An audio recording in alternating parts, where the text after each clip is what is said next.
Recording in progress. Well, good afternoon, everyone. It is 12 o'clock noon here on the East Coast. I'm excited that you're with me. My name is Jim Hatchell, and today we're going to be talking about something that I am passionate about. And I have to tell you that the reason I'm passionate about it is because I haven't always felt like that I was the best influencer that I could possibly be.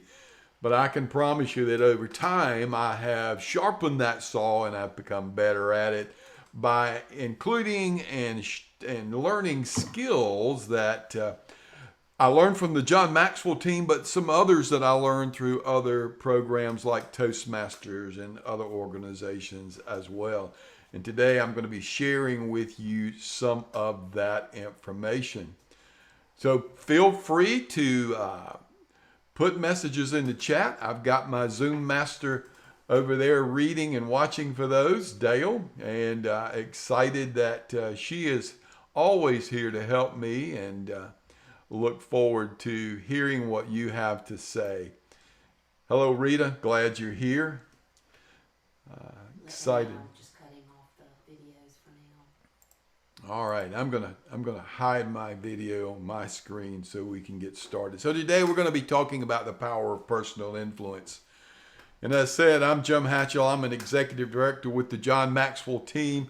I'm a coach, trainer, and speaker, distinguished Toastmaster. I got 34 years of military service in the United States Air Force, retired as a Chief Master Sergeant. But perhaps the most important thing about my life is that I'm a husband, a father, and a grandfather. And I would be a little bit off target if I said I was prouder of my grandchildren than I am of my children. But you know, that's what all grandparents say. And I am so excited that I have 3 beautiful grandbabies. And my wife has blessed me with 2 children that I love dearly. But I love my grandchildren even more so. If you're a grandparent, you may already know that, but I know some of you are probably not there. But that's a little bit about me. My wife Dale and I partnered together in a number of entrepreneurial opportunities. We do some network marketing. I do the John Maxwell team coaching and training. And we do a few other things on the side that for hobbies like singing and playing guitar and ukulele and working in our yard. And I'm sitting here looking out the window of our office, and everything here is beautiful orange and red. And sadly, though, those leaves are beginning to fall. And I know that with the cool air finally rolling in here in South Carolina, that they're going to be falling off and much quicker. And I'll be picking up a new task of cleaning up the leaves out of my yard. I have lots of big oak trees that are around. So welcome, Judy. Glad you're here. Like I said, today I'm going to be talking to you about influence. And leadership is influence. Now, I know that some people say, well, influence is just trying to convince people to follow you or do things differently. But I think that influence is totally different than that. In fact, one of my mentors, John Maxwell, says that leadership is influence, nothing more, nothing less. And today we're going to talk a little bit about that.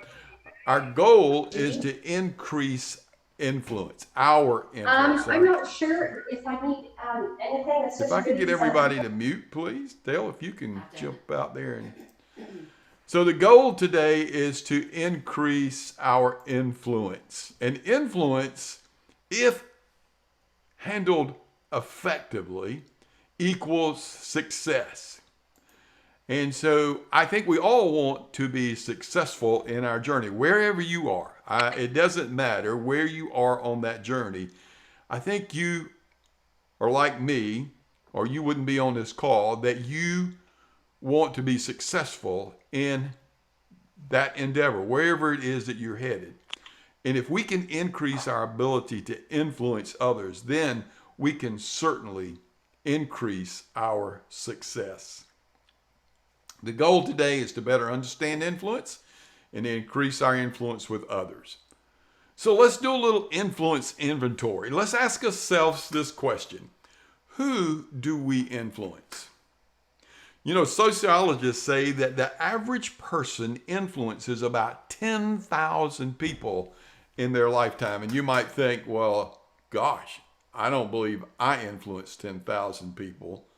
Well, I'll give you quite a little example of something that Dale and I were talking about the other day on their walk. I was actually having a little pity party talking about myself and not doing all the things that I wanted to do and not being where I wanted to be and a few things like that. Just being a rare day of not focusing on the positive, but sort of focusing on some of the negative things that I conjure up in my mind, which are not often, but frequently, like some people, when I do, I have to work through them real quickly. But it doesn't happen often. But we were talking about influence, and somehow I said, think about John Maxwell. I said, John Maxwell is a well-known minister. He's written hundreds and hundreds of books. He's a thought leader that people look up to and think about when they look for leadership. And he's got the John Maxwell team. He's got a Quip. He's got several other organizations. Can you imagine just how many people he influences every day? And I said, and me, look at me. I got two people I influence. I got you and Mike Robinson. Happy birthday, Mike. I hope you're having a great day. That's kind of it is Mike's birthday, but I do influence other people. And we started thinking about it. Well, I was a recruiter in the Air Force. So apparently I influenced a few people there to join. I was the chief of recruiting operations with the Air National Guard while I was in the Air Force, which increased my influence exponentially because now I'm not just influencing people here in South Carolina, but I'm influencing people across the whole United States. And then I became the chief of employment and compensation for the National Guard Bureau. I said, well, wait a minute. That sort of increased my influence a little bit.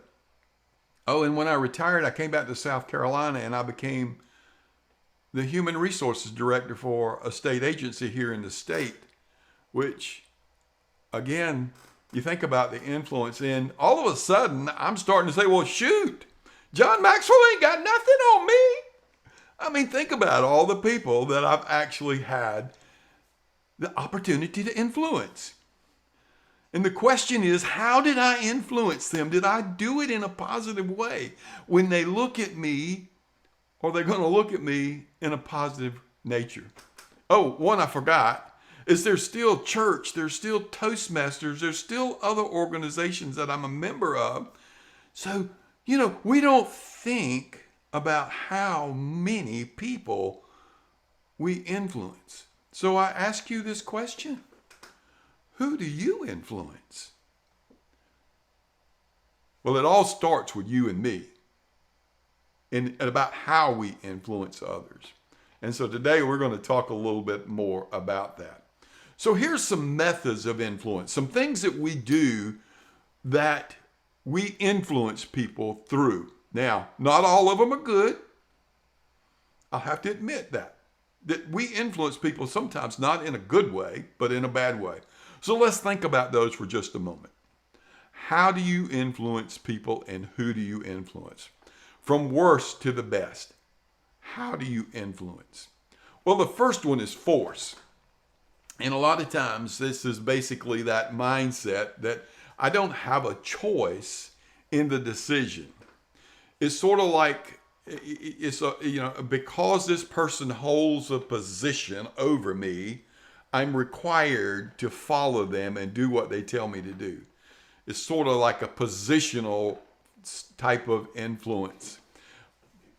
But we're forced. We don't have a choice in the decision. So we're going to do it, or we're going to lose our job, we're going to lose our paycheck, or whatever it is. So we're forced to do that. You see, I got that in red. That's not a real good method of influence, although it is a method. A second one is through intimidation. My way or the highway. in both of those, force and intimidation, I've experienced both of those.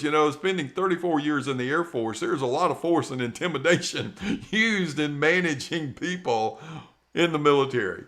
And while it works in the military and that type of organization, in today's society and in the people that we want to influence, this is not the best method for us to use to influence others. Another one is positional. We follow this person because of who they are. The general, the CEO, the captain of the team, whatever it might be, we follow them because they hold a position. Well, that's not always the best way either. In all three of those, we lose some of our ability to lead in a way that is positive for the organization or for the team. So another method of influence is exchange, meaning that we exchange ideas. We both have something that we can win here. We're in a win-win situation, which is a good way for us, but it's not the best way to influence others. Because although we are both in a win-win situation, there's also losing or giving up something. So that's not always the best way, but it's better than the previous three that we talked about. The next one is through persuasion. And persuasion is simply we follow because we want to. Because the person that is leading us is providing something for us that excites us, that energizes us, and causes us to want to follow them. Now we're getting into the green light part of the methods of influence and where we want to take our influence or our ability to influence through good, positive persuasion. And the last one, and probably the most important, and this is not an exhausting list of the methods. This is just a few that I put here for us to look at.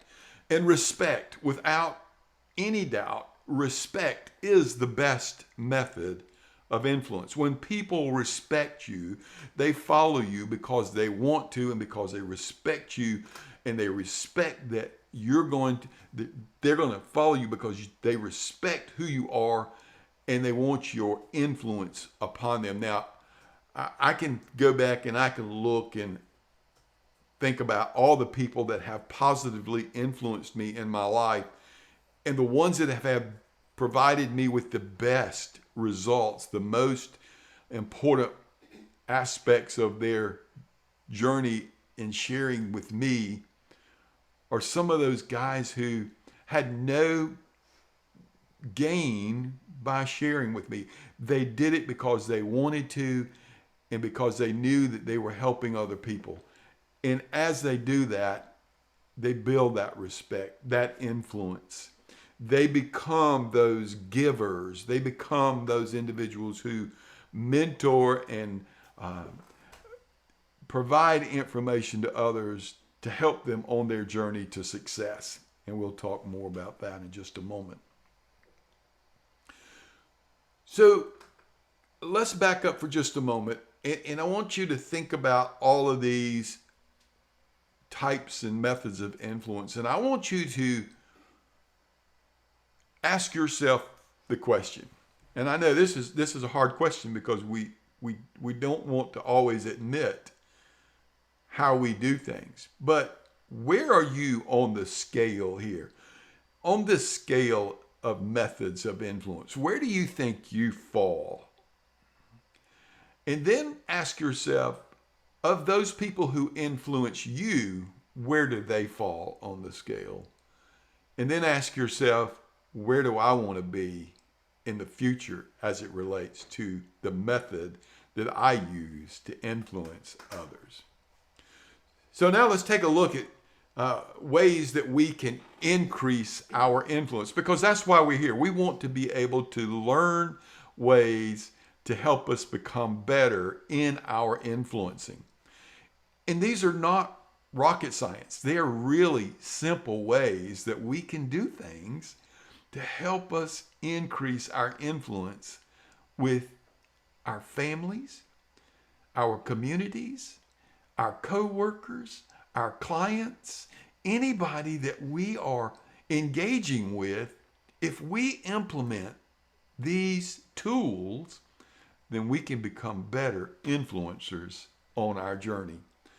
And what did I say in the beginning? Influence equals success. And so we're going to look at these and we're going to talk about them in a little bit more in depth so that we can better understand how we can become the best influencers that we can be. Well, let's talk about the first one, integrity. So I served 34 years in the Air Force, and our core values in the Air Force were very simple. Integrity first, service before self, and excellence in all we do. And it's integrity first. Integrity. And in this world we're living in today, wow, integrity is one of those lost arts.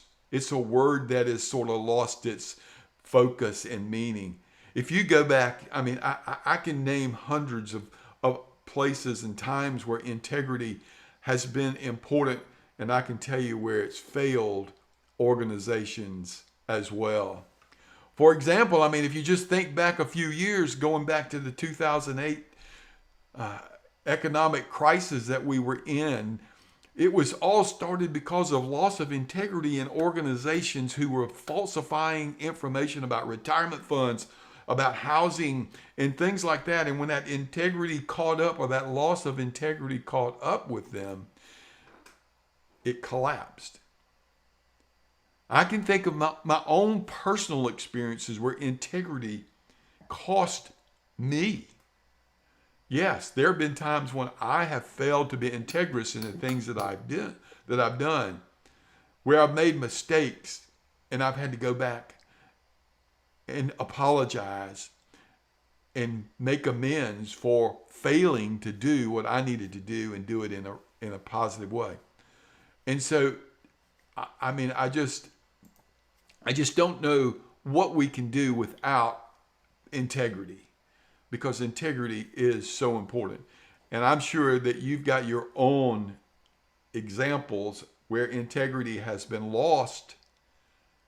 And it's not just in the government, it's in every organization, it's in every thing. And even in churches, integrity has been lost. And when it does, something's got to give and something collapses. So when we have the highest level of integrity, then we can begin to increase our influence with others. And that's what we want to see. We want to increase our influence. When we increase our influence, and now listen, when I say influence, I'm not talking about manipulation. I'm talking about positively helping people make a decision to follow you, or to make a decision, or to do something in a positive way. I don't mean that I want to manipulate you into doing something that you don't want to do. I want to create an air of influence that is positive, that you genuinely wish to be a part of. Integrity first. And that's why I have it in the first one here, is because I think it's the most important thing that we can create in ourselves to have a positive influence on others. The next thing we want to be able to do is we have to be able to nurture others. We have to be able to help them on their journeys, to add value to them. And before you can add value to others, you have to add value to yourself. You can't give what you don't have. You can't teach what you don't know. And if you're not helping yourself by developing your own influence, by creating that personal development that needs to grow each of us to the next level, it's going to be hard for us to nurture others. In our Toastmasters club right now, I'm doing a project that has to do with mentoring. And as I go through that mentoring and I learn about, the prodigy and how the mentor impacts the prodigy, well, this is not new information to me, but it is information that has helped me learn how to better nurture those individuals that I'm mentoring. And if you want to be a positive influencer, then you've got to be able to nurture others, to help others find their way, to lift others up, to inspire others and motivate them in a way that is going to help them become their best versions and go to their next level. And the important thing is here is we want to be able to also help them become better influencers, positive influencers. Another way to increase our influence is through faith. Now, when I talk about faith, you have to believe in yourself and you have to believe in others. You know, if you don't believe in you, then nobody else is going to believe in you either. And if you don't believe in you, it's going to be hard for you to believe in anybody else. So we have to have a positive faith about ourselves. And when we do that, we increase our ability to inspire others on this journey that we're on to become better influencers. So you ask yourself today, do I believe in me? Do I believe that I have what it takes to be a positive influence on my journey? Am I taking the steps that I need to take to increase my own personal belief so that I can believe in others and so that others will believe in me on this journey that we're on? We have to have that faith. We have to believe that we can be a positive influence. So there's another very important thing that we can do to increase our influence. And one of those is to listen. And so as we become better listeners, and I know Mike and I have had this conversation a couple times about being a better listener. And we both know that listening is a skill that we both have to work on regularly because we like to be the center of the conversation and we can talk a little bit too much sometimes. So we shared this technique, actually learned it from my wife, that when you think you're talking too much and you want to stop, just kind of put your finger over your mouth, and that way you become a better listener. And listening is a lost art because everybody tends to want to talk. But I can promise you that if you can develop good listening skills, then you can increase your influence exponentially. And so let's talk about listening for just a moment. So when we're listening, we have to look into the speaker's eyes. Now, right now, I can't see you. I can only see this lens on this camera and the lights that are shining from that camera. But I know that I'm looking at you. I know that I'm looking at you. And if you're looking at me, you should be receiving vibes from me that tell you that I am genuinely interested in increasing your influence. And I want to influence you. Look at the speaker. Ask questions. You know what? If you're not asking questions, then you probably aren't listening very well, because most of the times when somebody's talking, we don't always understand what they're saying. So we have to ask questions for clarification. And even if you do understand, ask a question to help clarify what the person is saying so that they know that you're listening.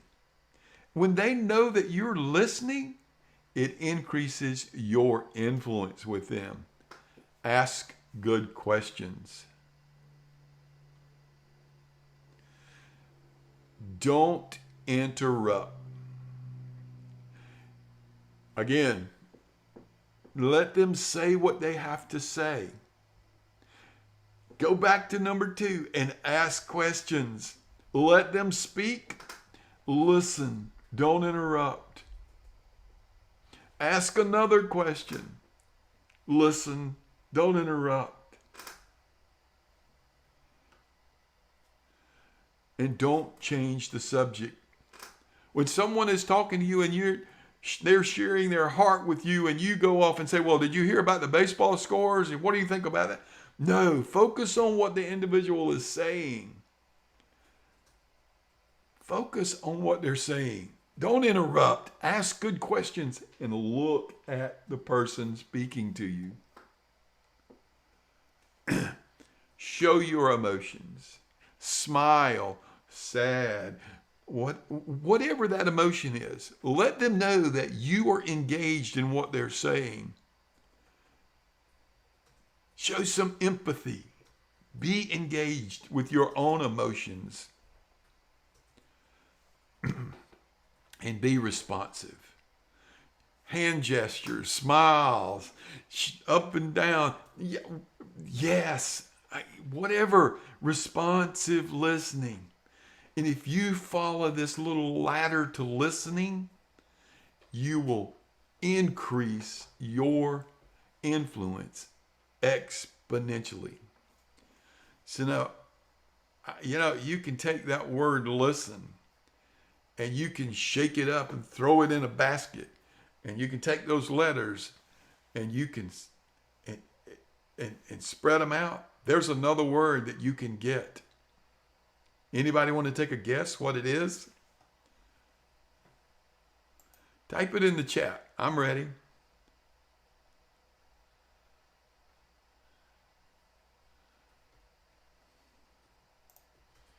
Any guesses there?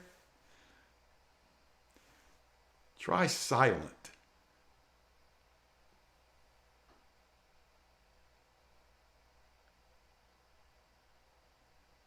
If you're talking, you're not listening. If you want to increase your influence, become a great listener.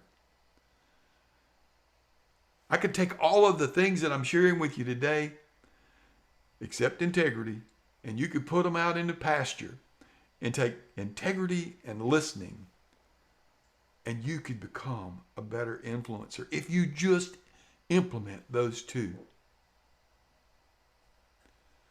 Understanding.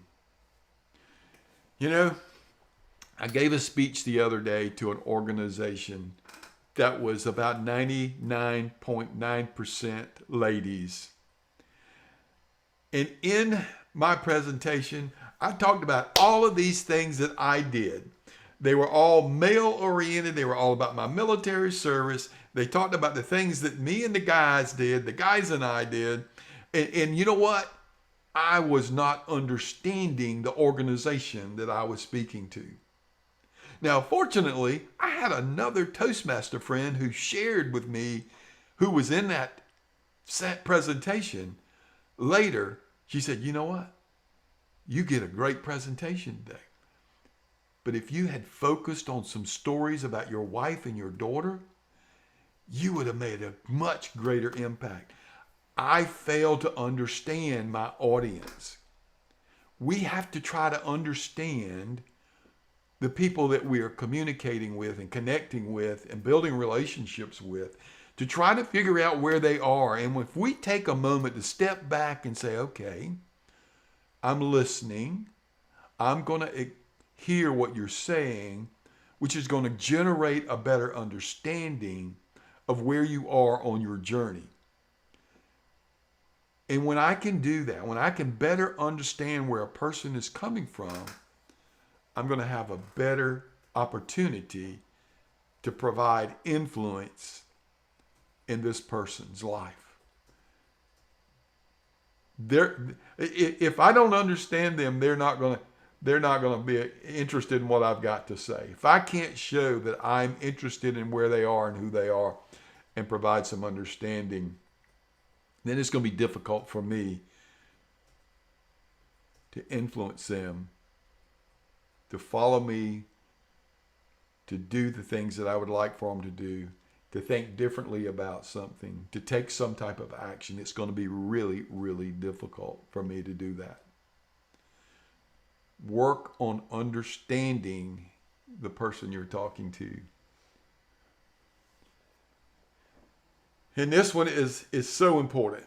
If we're going to be the influencers that we want to be, we have to think about enlarging people. We have to think about growing people. We have to begin by growing ourselves. And so we have to create a personal development plan that is going to grow us, that is going to help us become better at what we do, and whatever that might be. Now, I don't know what your vocation is, but I know this, that around 1998, I began a process of personal growth. In that personal growth journey has taken many years to get me to where I am today. But if I had not started that growth plan, if a mentor had not helped me in that process, I don't know where I would be today. But I have invested in myself to grow myself, to become my best version. And I continue to do that even today. That journey never ends. But we have to work on growing ourselves. And before we can grow people, we have to grow ourselves.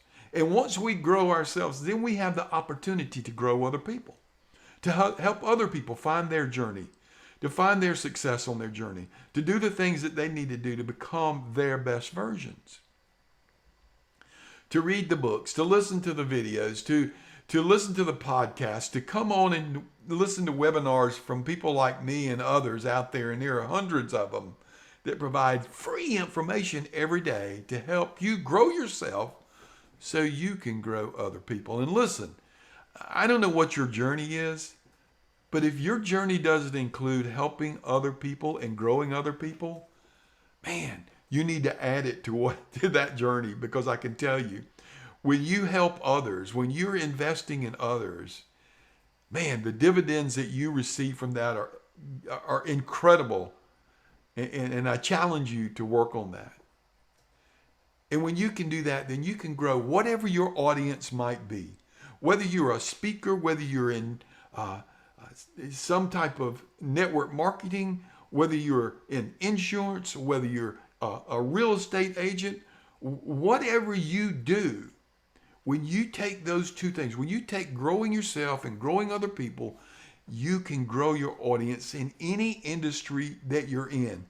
When you're enlarging other people, when you're making people bigger than they are and help them on their journey, then you're going to increase your success and become your best version, which is the bottom line for all of us, is we want to be our best. You know?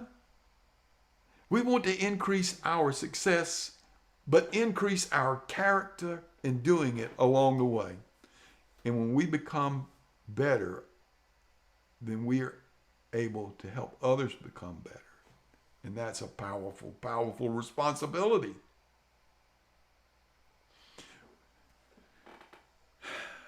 Another way to increase our influence is to help others navigate that journey. So in 1981, I know I'm dating myself, I became the chief of recruiting for the South Carolina Air National Guard. And right after I took the job, I had a new boss come in. And the first thing that he did with me was call me up, and we sat down and we talked about where I wanted to go in my career. Now, I had reached a level or a rank in the military at that time of Senior Master Sergeant, and that was the highest grade that you could reach in the recruiting arena, except for one other position, which was the Chief of Recruiting Operations for the Air National Guard, which was in Washington, D.C. Now, I had not visualized or even thought about that position, or it may have been in the very back of my mind, but it wasn't something that I focused on or thought about until he sat down with me and he said, Jim, he says, where do you see yourself in the next 5 years? Where do you see yourself in the next 10 years? Where are you going to get your next promotion? And he and I sat down and we mapped out a plan. And he said, well, what positions would you be interested in? And there were only two that could potentially get me that rank of Chief Master Sergeant. One of them was the Chief of Recruiting Operation. The other was the Chief of the Air National Guard, NCO Academy, Non-Commissioned Academy, or Leadership School, which would have been great as well. But I was in recruiting, so my influence and best path was to go to that Chief of Recruiting Operations. But he sat down and he helped me navigate a path to get there. And if he had not done that, I think that you and I would not be having this conversation today. Because I'm not sure that without his help that I would have made it to where I ended up. I don't know. I may have. It could have happened. But because he took the time to help me visualize and take the steps that I needed to take to be selected for that position in 1998, it changed the entire trajectory of my military journey. And I am so grateful for that time that Colonel Robert Smart sat me down and asked me those questions and helped me navigate my journey.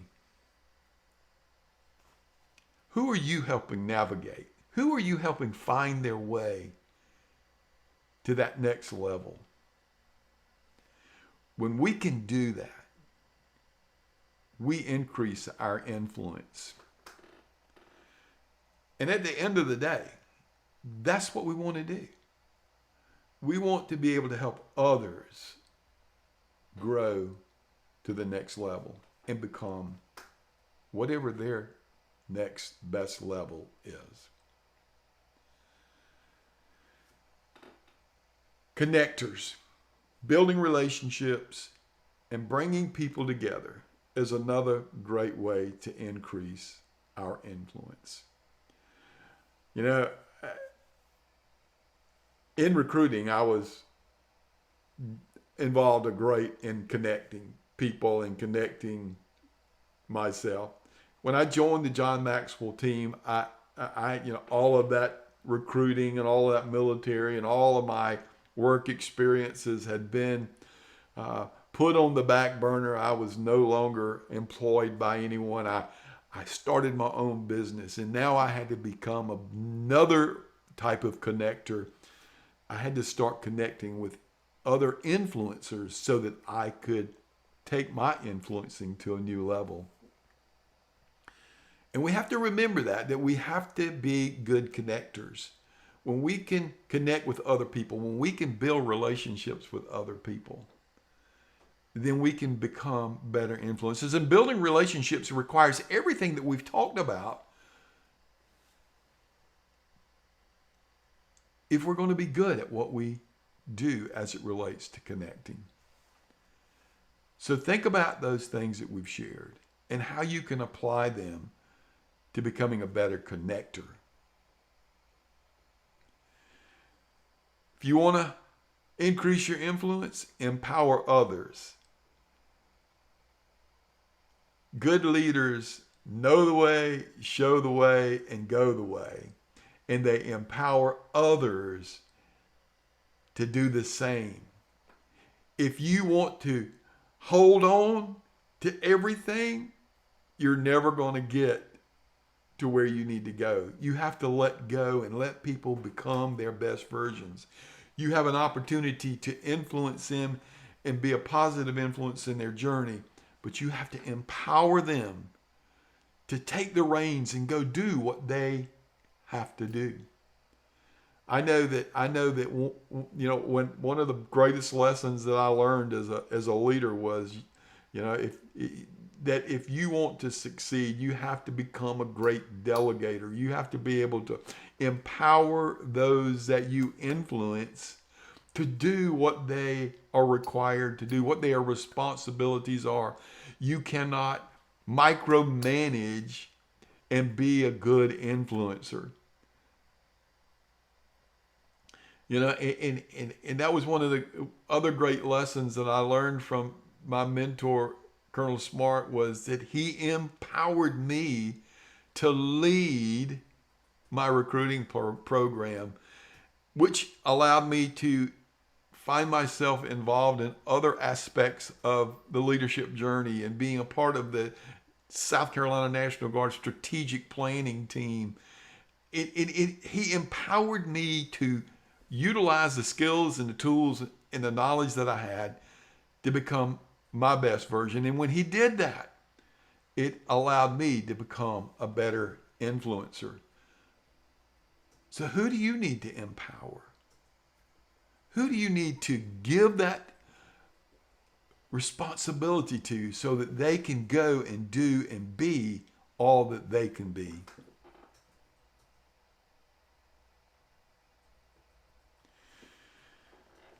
So, want to become a better leader? Want to take your influencing skills to the next level? Well, I have an opportunity for you. Another free opportunity. Starting on December the 3rd, I'm going to host a mastermind. And this mastermind is designed for 6 to 8 people to come together where we sit down and we talk about it and we go and do a deep, deep dive into this becoming a person of leadership, a person of influence. And we work together to come up with ideas to strengthen each other where we become connectors and influencers and leaders, and that we make an impact and a difference in the world that we live in. If you're interested in joining that group, I'm going to drop the link in the chat. Perhaps I am. Sometimes it doesn't always work that way. I will go get that. If y'all excuse me just 1 minute, I'm going to get that link. I apologize. I had it and let it go. Now, this is a cool thing. You're getting to see my back office here. Don't be stealing any of my stuff. Let's go right here. Let's go right here. You want them to cut their cameras and mics back on? Yeah. And let's go back. Stop share. How about that? All right, here we go. In the chat, paste. There's the link in the chat that will allow you to access the sign up for the upcoming mastermind. I know that Mike Robinson is already signed up for that. I have a couple other folks signed up for that. Again, it starts on December the 3rd, which is a Friday morning. We'll be running from 8 to 9. We have a hard beginning and a hard stop because all of us are very busy. But if you're interested, the link is there. And now I'll open the floor up for questions and any thoughts. You may open your cameras and your microphones.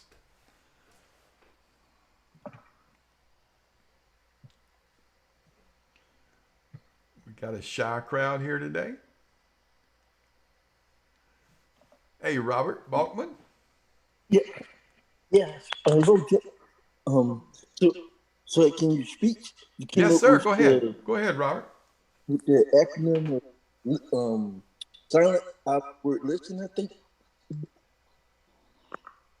So you say that when you listen, to like try to be silent before you respond to what someone is saying. Robert, you're breaking up, but I'm trying to. I think you were asking about the importance of listening before listening before we respond. Yeah, I know I'm as guilty as anybody. As that, as soon as somebody starts talking, I want to jump in and say something. And what we really need to do, like you said, is we need to stop allow them to finish what they want to say and then respond or ask another question for clarity. Thank you, Robert, for that question. Yeah. All right, thanks. David, you look like you're cold, man.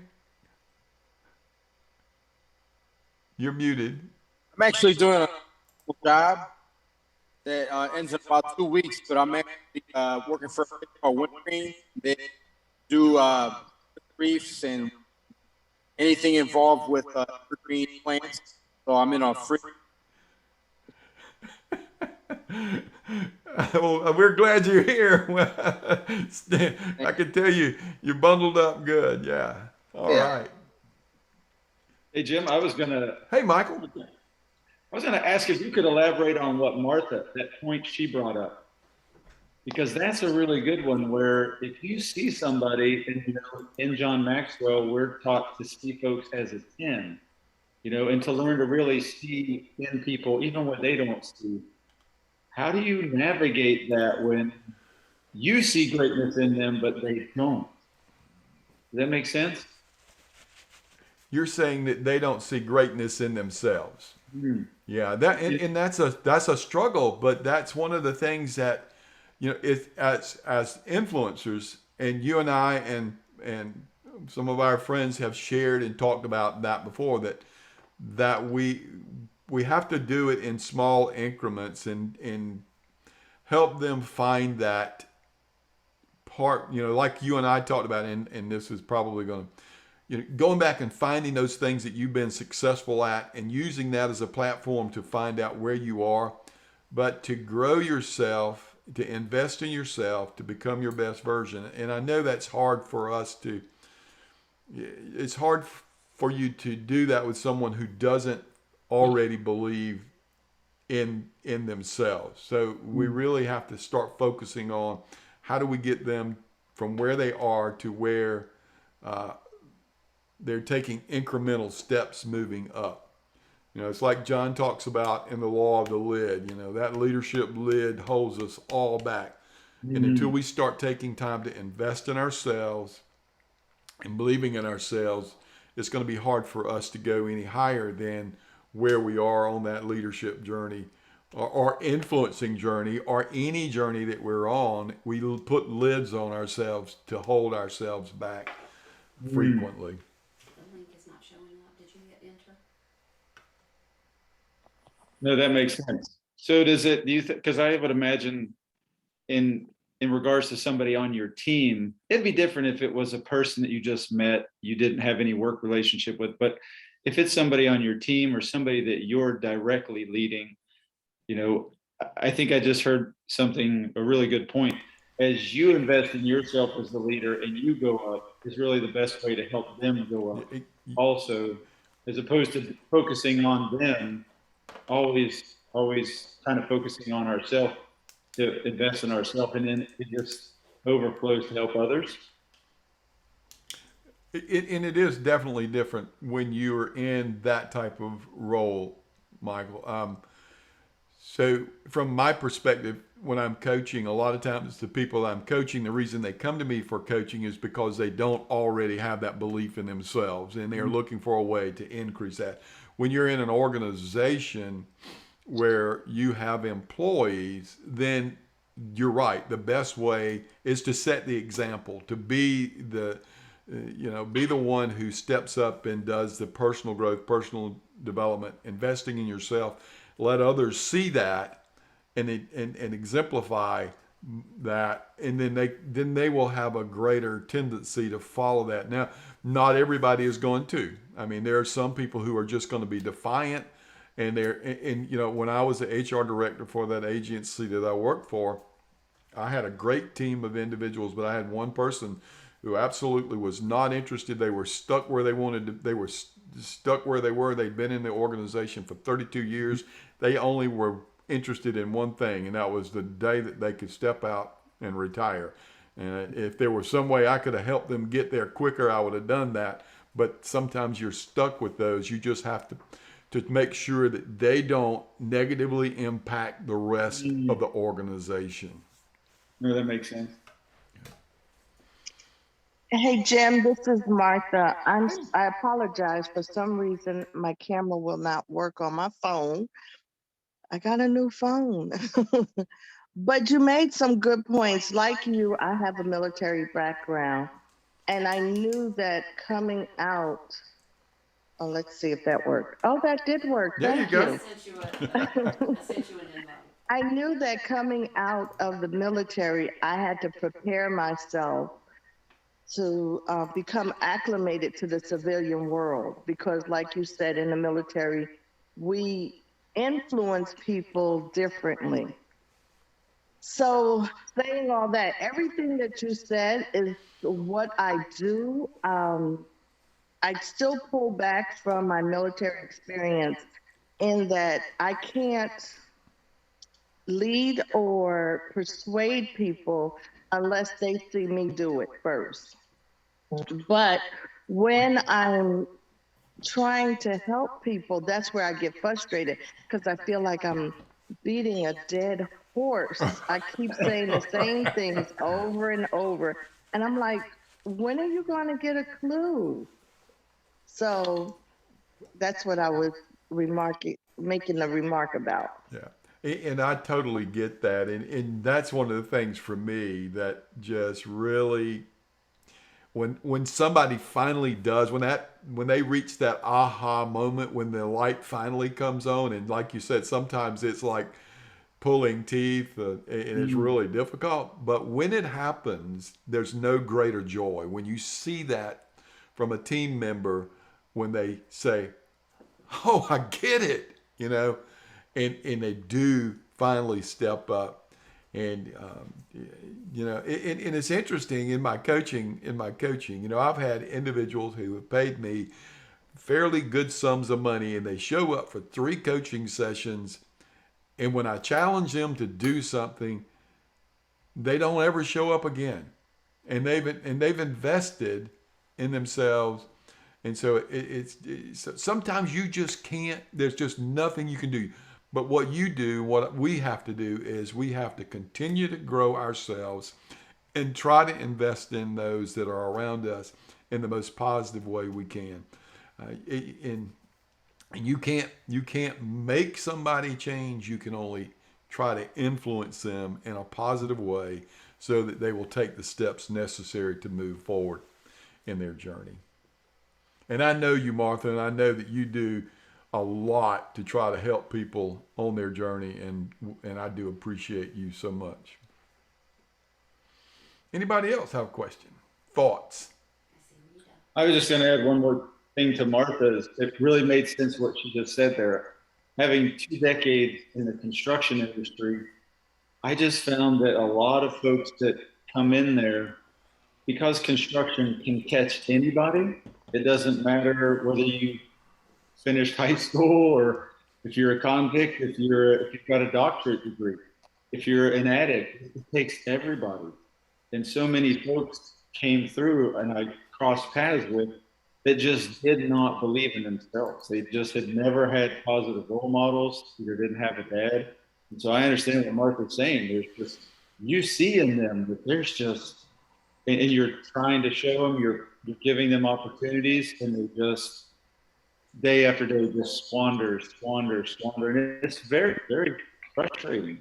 Yeah, But when you see that one, that's right. that's on, it is, I still have a few folks that I see on Facebook. We're still friends. And I remember them when they came across my path. And I'm going, it was because of the grace of God that they broke out of what they were in and they became the husbands and fathers and people they are today.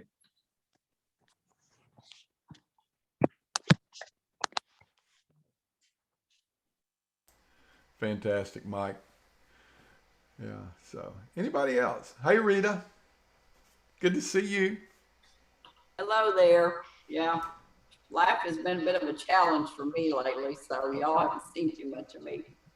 Otherwise, I would join your thing December the 3rd, but I don't think there's a link in there. Some people are saying the link's not there. Yeah, I just hit the enter button. I posted it and didn't hit enter. You know. Oh, okay, so it's there. Well, If you go back, it would be right in there. Martha's shaking her head because we just had a similar thing happen in our Toastmasters meeting the other night. Well, this has been great, Jim. And I think, well, particularly since I'm older, I deal with most of my interaction, although I have grandkids too. They're in college. Hey, Dale. So, yeah, some of it has to do with that, like in my business, which is products. Right. They made it end up a product user. They want it, but they don't want to do the self-help that it takes to get where they need to go. Some of my team members. Yeah, and it's interesting, and it doesn't matter what industry you're in. Every job that I've ever had, it offers some level of personal development, and I have to say that I didn't take it on in the early stages of my career, but when I did, man, I didn't look back. I invested in myself, and I have a closet in the office over here that there are cassette tapes of Tony Robbins, Jim Rohn, and many others that I purchased. I probably had back then. It was probably $600-700 worth of tapes, and which today would cost you several $1,000s for what And some of them I still pull down and listen to because it's so valuable and the information is always good. But we definitely know that and I can do better at that. I do some stuff, but not anything to that level. Like I bought the book "Get Over Your Damn Self" that they recommended. Yeah. I've still got it sitting on the counter in there. My goal is to read it.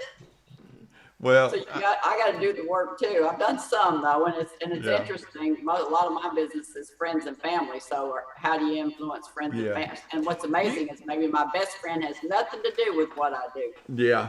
Gotta buy it at the store. That's right. It's unfortunately, and you and Dale and I have that same experience. We know that. But you know what? And Mike and I and Martha and several others, we just have taken the time to show that we're investing in ourselves in everything we do. And I don't know whether you've been listening. What's that gal's name, Dale? That is Danielle. Danielle, and every time she's been on Wednesday, I've had a conflict. Yeah, well, I highly encourage you to go at least watch the replays. And one of the things that she challenged, I think, was to take and do some personal development every day, even if it's 10 minutes every day. Yeah, that's a good point. It doesn't take 4 hours while you can do that. I know when I first joined the John Maxwell team, I spent 8-10 hours a day just absorbing myself with information. But the truth is that to invest in ourselves, we don't have to spend more than 15-20 minutes a day. If you do that every day for a week, you've now invested a good bit of time, and that compounds itself over time. And that's a good point. That compounding effect. Yeah. So what if you could only read 3 pages a day? If you read 3 pages a day, you're at least moving in the right direction. Right. So, all right, we are 2 minutes away from the end of the day, and I appreciate all of you being here today. If you're interested in joining that mastermind group that starts on December the 3rd, I can tell you that Mike and I are going to be in there, and I've got Bubba Metz is going to be in there, and Paul Lemire is going to be in there, and Dale's going to be in there. David just registered. And David David's going to be in there. So we've got a few folks. We got a couple of more seats. We don't really want more than about 8 people, because once you get more than that, then you can't get done in an hour what you want to get done, and even then it's still pushing. Right, Mike? So Mike and Jim Jim and and I can talk for Paul 2 and I can talk for hours. But this is all about helping you and helping. When I say helping you, it's about helping all of us become our best versions and to go to the next level. Thank you, Nancy and Laurie, for being here. Shirley, LaRue, Susie. LaRue just got here. I think she must be in a different time She zone. is. I bet she was in a different. Send her LaRue, the I'll replay. send you the recording. Mike, congratulations on Dude, thank you. another year around the sun, and happy birthday, and I hope you have a great day. He said he had a major accomplishment yesterday. He was able to get his 2 boys down for naps First time. without help from mom. First time ever. And now I'm literally watching the camera. Mom has been in the room with them since 10 till 12, and the youngest one is still not asleep. So I'm being texted going, how long is the webinar? And I know I need to go up and tag team and see if we can get Micah to go to sleep. I had All a right. daughter that didn't need sleep. The pediatrician said she'd sleep if she needed it. She quit her nap at 2 years old. It was brutal. But you know what? That's wild. You're right. It's up to the kid. Yeah. Well, again, everybody, thank you for being here. I will get the recording out to you in a day or so. So y'all have a great Thank you. afternoon. Thank you, Jim, for your time. Thank you, Jim. Thank you, Dale. Yes, thank y'all for being Bye, here. y'all. I'm the technician. Woohoo.